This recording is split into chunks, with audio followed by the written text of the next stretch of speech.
Welcome back. അപ്പൊ എല്ലാവരെയും വളരെ ഹെൽത്തി ആയിട്ടൊരു വ്ളോഗിലേക്കാണ് ഞാൻ സ്വാഗതം ചെയ്യുന്നത്. രാവിലെ തന്നെ ജർമ്മനിയിൽ നിന്ന് വന്ന സുഹൃത്ത് തന്നെ കാണാൻ വന്നിരിക്കുകയാണ്. ഞാൻ അവന്റെ കൂടെ അവന്റെ വീട്ടിലോട്ട് പോകുന്നു. ഉച്ചവരെ ഇത് മുഴുവനും കഴിച്ചു തീർക്കാനുള്ള ടെൻഡർ ഞാൻ ഏറ്റെടുത്തിരിക്കുകയാണ്. മുഴുവനൊന്നും കഴിച്ചില്ല, എന്നാ എന്നെ പറ്റുന്നതൊക്കെ ഞാൻ കഴിച്ചു തീർത്തിട്ടുണ്ട്. അത് കഴിഞ്ഞ് നമ്മൾ പോയത് ലക്ഷ്മിയുടെ വീട്ടിലേക്കാണ്. ലക്ഷ്മിയുടെ പാക്കിങ്ങിൽ നമ്മൾ പങ്കെടുത്തു. ലക്ഷ്മി നിങ്ങൾക്ക് വേണ്ടി ഒരു ബൈ പറയുന്നതാണ്. അവിടെ നിന്ന് ഞങ്ങൾ നേരെ ട്രിവാൻഡ്രത്തോട്ടാണ് പോയത്. ആളെണ്ണം കൂടിയിട്ടുണ്ട്. ഫുഡ് കഴിക്കാനുള്ള പ്ലാനിലാണ്. അതികഠിനമായ വിശപ്പ് കാരണം കുറച്ച് ലൈസ് കഴിച്ചിട്ടുണ്ട്. വിശപ്പ് മാറുന്നില്ലെങ്കിലേ വല്ല കാലിത്തീറ്റയോ പിണ്ണാക്കോ കാടിയോ എന്തെങ്കിലും ഒക്കെ കലക്കിക്കൊണ്ട് കൊടുക്ക. പത്തായം കൊണ്ട് നിറയട്ടെ. ഇച്ചക്കെന്നെ ഇഷ്ടല്ലേ? അങ്ക് ഓക്കെന്നെ ബേ. ഇച്ച പൊളിയല്ലേ?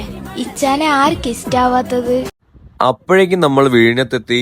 ഫിഷൊക്കെ സെലക്ട് ചെയ്തു. പിന്നെ ഫുഡൊക്കെ ഓർഡർ ചെയ്തു. വെയിറ്റ് ചെയ്തിരുന്നു. ഫുഡ് കഴിക്കുമ്പോൾ ഉള്ള ഇവിടുത്തെ വ്യൂ ഇതാണ് കേട്ടോ. ആദ്യം ഫിഷ് ഫ്രൈയും സ്ക്വിഡൊക്കെ വന്നു. പിന്നാലെ നമ്മുടെ മെയിൻ ആയിട്ടുള്ള ഫിഷ് വന്നു. ഫിഷ് ഗ്രില്ലാണ്. അതും കഴിച്ചു നമ്മൾ അവിടെ നിന്ന് ഇറങ്ങിയപ്പോൾ തന്നെ 3 മണിയൊക്കെ ആയിട്ടുണ്ട്. ഇനി വേറെ പരിപാടിയൊന്നുമില്ല, നേരെ വീട്ടിലോട്ടാണ്. അപ്പൊ ശരി, അടുത്ത വീഡിയോയിൽ കാണാം.